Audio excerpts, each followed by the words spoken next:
ढाका में बीच सड़क तोड़फोड़ हो रही है।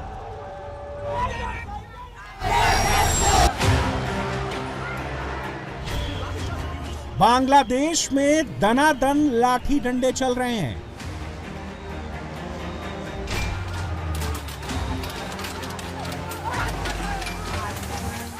कट्टरपंथी टोली ट्रेन पर पत्थर बरसा रही है।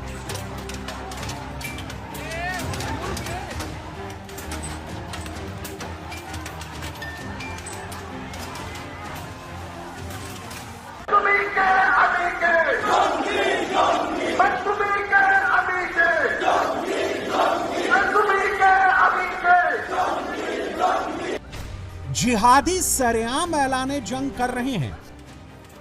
अंदाजा लगाइए, अगर यही भीड़ इंडिया में एंटर हो गई तो क्या होगा? दंगाइयों का ये गिरोह लखनऊ पहुंच गया तो क्या होगा? जिहादियों की टोली ऐसे ही बनारस की सड़कों पर उतर गई तो क्या होगा? बांग्लादेश के डकैत लुटेरे अगर वेस्ट यूपी में दाखिल हो गए तो क्या होगा? ऐसा हम इसलिए कह रहे हैं क्योंकि इंडिया के अंदर 100-200 नहीं 2 करोड़ से ज्यादा बांग्लादेशी घुसपैठिए मौजूद हैं और यह आंकड़ा 3 करोड़ तक का भी हो सकता है। और यूपी में मौजूद ऐसे ही 10 लाख से ज्यादा घुसपैठियों पर बाबा का हंटर चल रहा है।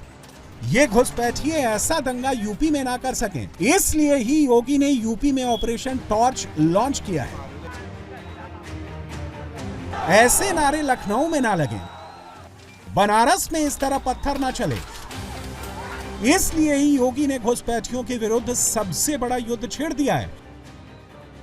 डिटेक्ट, डिटेंशन, डिपोर्ट और डिलीट का फॉर्मूला यूपी ही नहीं पूरे देश में क्यों जरूरी है? बांग्लादेशी घुसपैठिए दौड़े हुए भारत क्यों आ रहे हैं? घुसपैठियों का नंबर क्यों बढ़ता जा रहा है? आपको बांग्लादेश की दूसरी तस्वीरों से समझ आएगा। ढाका की ये तस्वीरें सिर्फ 24 घंटे पुरानी हैं। नारे लगा रही भीड़ कोई दंगाई नहीं है, ये भीड़ बांग्लादेश के सरकारी कर्मचारियों की है। कर्मचारियों ने financial adviser doctor Salehuddin Ahmed को बंधक बना लिया। कई घंटे तक ड्रामा चलता रहा। कर्मचारी 20% भत्ते की मांग कर रहे हैं, लेकिन यूनुस सरकार के पास इन्हें देने के लिए पैसा नहीं है। बढ़ा हुआ वेतन तो छोड़िए, सरकार के पास कर्मचारियों को सैलरी देने तक के लिए पूरा फंड नहीं है। बांग्लादेश की हालत इतनी बुरी हो चुकी है कि कुछ पैसे जुटाने के लिए, देश चलाने के लिए यूनुस को चटगांव पोर्ट लीज पर देने का फैसला लेना पड़ा। इस फैसले के खिलाफ लोग सड़कों पर उतर आए हैं। यूनुस के खिलाफ नारे लग रहे हैं। देश बेचने का आरोप लग रहा है और यूनुस की पुलिस प्रदर्शनकारियों पर ऐसे लाठियां बरसा रही हैं जैसे वो देश के दुश्मन हो। बांग्लादेश की मौजूदा सिचुएशन कैसी है? यूनुस कैसे देश से कंट्रोल खो चुके हैं? यह समझने के लिए ढाका की एक दूसरी तस्वीर देखिए। यह ढाका में मोबाइल विक्रेताओं का प्रदर्शन है। टैक्स को लेकर सड़क पर उतरे प्रदर्शनकारियों ने पूरे ढाका को बंधक बना लिया। कई घंटे तक ढाका प्रदर्शनकारियों की गिरफ्त में रहा। पुलिस प्रशासन कुछ नहीं कर सका।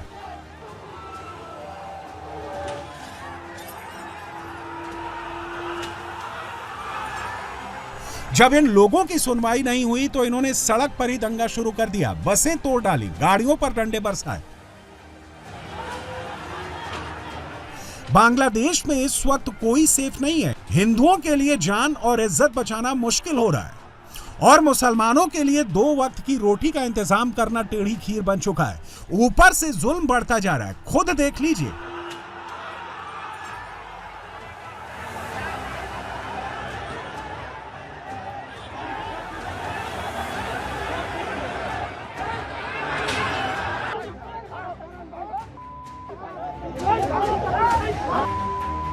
ये बांग्लादेश के बारिशाल की तस्वीरें हैं जहां भीड़ एक नेता पर भड़क उठी है। आरोप है कि एबी पार्टी का ये नेता लंबे समय से लोगों से अवैध वसूली कर रहा था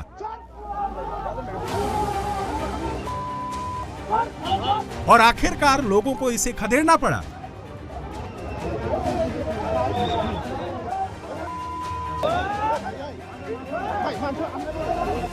ऐसी दूसरी भीड़ ने जबरन वसूली के आरोप में एक युवक को पीट पीट कर मार डाला। सरेआम लाठियों से पीट पीट कर मौत की सजा दी गई। बांग्लादेश में कट्टरपंथी ताकतें सिर्फ नोट नहीं कमा रही हैं, उनके टारगेट पर हिंदू भी हैं। ऐसे ही जिहादियों की टोली ने रंगपुर में स्वतंत्रता सेनानी योगेश चंद्र रॉय और उनकी पत्नी सुबोर्णा राय की हत्या कर दी। दोनों के सिर पर धारदार हथियार से वार कर मौत के घाट उतारा गया। बांग्लादेश में इस वक्त फुल फ्लेज कट्टरपंथियों का राज चल रहा है। जमातियों की टोली शेख मुजीब के मुल्क को इस्लामिक मुल्क बनाने पर तुली हुई है और खुलेआम जंग का ऐलान कर रही है।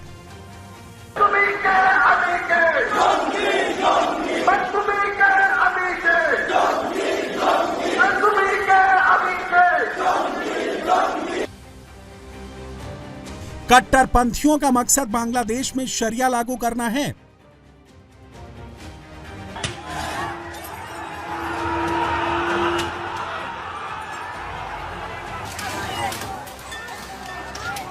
जमात तो खुलकर इसका ऐलान कर रही है। চোর ডাকাত এসে আপনার বুট যাতে চিন্তাই করতে না পারে আপনার হাত মজবুত করবেন। আমরা ইনশাআল্লাহ আপনাদের সাথে থাকবো। আমরা তাদেরকে মেসেজ দিয়ে দিব, যদি কেউ তোমার বুট তুমি দাও, কিন্তু আমার বুটে হাত দিলে কিন্তু খবর আছে, কোনো ছাড় দেওয়া হবে। যদি ইসলামী রাষ্ট্র কায়েম হয়, একদিনে হোক আর 10 বছরে হোক, ইনশাআল্লাহ এই অধিকার জনগণের ঘরে পৌঁছবে। সেই দিনকার শাসকরা হবে আনন্দিত, সেবকরা হবে আনন্দিত, জনগণ হবে আনন্দিত।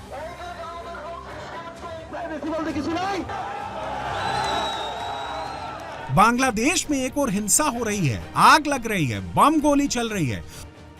दूसरी ओर देश के पास पैसा नहीं है, लोगों के पास रोजगार नहीं है, पैसा नहीं है। इसलिए ज्यादातर लोग बांग्लादेश छोड़कर इंडिया में घुसपैठ कर रहे हैं। बांग्लादेश पर इस वक्त कुल 19,99,928 करोड़ टका कर्ज है, जिसमें विदेशी कर्ज 8,41,992 करोड़ और घरेलू कर्ज 11,57,936 करोड़ है। इस कर्ज का ब्याज चुकाने में ही बांग्लादेश की 16% इनकम खर्च हो रही है और विदेशी कर्ज का आंकड़ा एक्सपोर्ट इनकम से 192% ज्यादा पहुंच चुका है। पाकिस्तान से दोस्ती बढ़ाने वाले बांग्लादेश की हालत पाकिस्तान जैसे ही हो चुकी है। शहबाज शरीफ ने यूनुस के हाथ में भी भीख का कटोरा थमा दिया है। सिचुएशन इतनी खराब है कि वर्ल्ड बैंक ने बांग्लादेश को लेकर वार्निंग जारी की है। लोग यहां तक कह रहे हैं कि अगर जल्द कुछ नहीं हुआ तो हालात श्रीलंका जैसे हो जाएंगे। शेख हसीना के जाने के बाद बांग्लादेश बारूद की भट्टी पर बैठा है। आए दिन होने वाले दंगों को देखकर दुनिया भर के निवेशक डरे हुए हैं। पिछले 1 साल में विदेशी निवेश 0 हो चुका है। दंगों की चपेट में आने के बाद 200 से ज्यादा टेक्सटाइल फैक्ट्रीज बंद हो चुकी हैं। महंगाई पीक पर पहुंच चुकी है। सिचुएशन बहुत ही ज्यादा पैनिक है। 2020 में बांग्लादेश पर $73.55 बिलियन विदेशी कर्ज था, जो 2021 में बढ़कर 91.48 बिलियन, 2022 में 97.02 बिलियन, 2023 में 101.37 बिलियन और 2024 में बढ़कर $104.48 बिलियन हो चुका है। पिछले 5 साल में बांग्लादेश का विदेशी कर्ज 42% बढ़ चुका है, जबकि बांग्लादेश की कुल जीडीपी $455 बिलियन की है और इस हिसाब से जीडीपी का करीब 1/4 विदेशी कर्ज है। घरेलू कर्ज को छोड़ दें तो यह आंकड़ा 50% से ज्यादा हो जाएगा। जिस पाकिस्तान के इशारे पर बांग्लादेश में सब कुछ हो रहा है, जिस पाकिस्तान के इशारे पर जिहादी टोली दंगा कर रही है, अब उसी पाकिस्तान को बांग्लादेशी गाली दे रहे हैं। यह ढाका यूनिवर्सिटी की तस्वीरें हैं, जहां पाकिस्तान के झंडों को पैरों के नीचे कुचला जा रहा है। स्टूडेंट्स ने ऐलान कर दिया है कि रजाकारों से अब कोई समझौता नहीं होगा। सच बात यह है कि शेख हसीना के जाने के बाद से बांग्लादेश अनस्टेबल हो चुका है। अवामी लीग और कट्टरपंथियों के 3 अलग अलग धड़ों में बढ़ चुका है। एक धड़ा बांग्लादेश को आजादी दिलाने वाली अवामी लीग पार्टी यानी शेख मुजीब फैमिली के समर्थक हैं। दूसरी ओर नाहिद इस्लाम की एनसीपी और जमाते इस्लामी का अलायंस है। तीसरा धड़ा खालिदा जिया की बीएनपी है। सत्ता की जंग को लेकर 12 फरवरी को वोट डाले जाने हैं, लेकिन अवामी लीग चुनाव नहीं लड़ सकेगी। इसलिए मेन फाइट कट्टरपंथी जमात और बीएनपी के बीच ही होगी। चुनाव के ऐलान से पहले ही बीएनपी और जमात के बीच बांग्लादेश का युद्ध बढ़ चुका है। सड़क पर संग्राम छिड़ चुका है। ये ढाका के न्यू मार्केट चौराहे के पास की तस्वीरें हैं, जहां ढाका कॉलेज और आइडियल कॉलेज के स्टूडेंट्स के बीच जंग चल रही है। दोनों ओर से इस दौरान जमकर पत्थर बरसाए गए, बसों में तोड़फोड़ की गई, पुलिस को टीयर गैस छोड़नी पड़ी। बांग्लादेश जितना अनस्टेबल होता है, उतनी घुसपैठियों की भीड़ भारत की ओर ज्यादा बढ़ती है। जितनी गरीबी बढ़ती है, उतने ही ज्यादा लोग पैसा कमाने भारत की ओर दौड़ते हैं। लेकिन योगी यूपी को ढाका नहीं बनने देंगे। बनारस में रंगपुर जैसा दंगा नहीं होने देंगे। योगी की फोर्स हर घर में टॉर्च जलाएगी, हर बांग्लादेशी को ढूंढेगी, पाताल लोक तक छिपे घुसपैठियों को बाहर खदेड़ेगी। यूपी में योगी जो कर रहे हैं, डिटेक्ट, डिपोर्ट और डिलीट के जिस फॉर्मूला को एक्टिवेट कर चुके हैं, सेम वही ऐलान गृह मंत्री अमित शाह भी संसद में कर चुके हैं। एक भी अवैध घुसपैठियों को इस देश में हम वोट नहीं देंगे। ये हमारे एनडीए का पॉलिसी है मान्यवर। डिटेक्ट मतलब ढूंढो, डिलीट करो, मतदाता सूची में नाम काटो और उनको डिपोर्ट करो।